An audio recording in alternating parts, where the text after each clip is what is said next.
زندگی پست و بلند است، شکر یزدان میکنیم. عمرگر شیرین و تلخ است، شکر از جان میکنیم. چرخ گردون راه ما دور از وطن از خانه کرد، چون یوسف در مصر هستیم یادی کنعان میکنیم.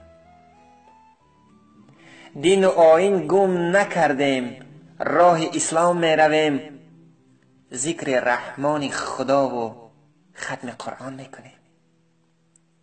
دوستداری وطن از گوشه ایمان بود، پند و حکمت از محمد با دل و جان میکنیم.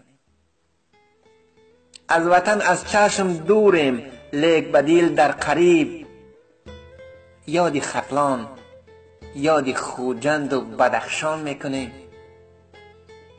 نام ما را در جهان اهل عجم برداشتند، فخر با اهل عجم با نسل سامان میکنیم. میرسد روز وطن ما را به آغوش میکشد، هر وجب خاک وطن را بوسه باران میکنیم. فخر دارم تاجیکم، با خلق تاجیک زنده ام، فخر با مرز دیارم تاجیکستان میکنیم.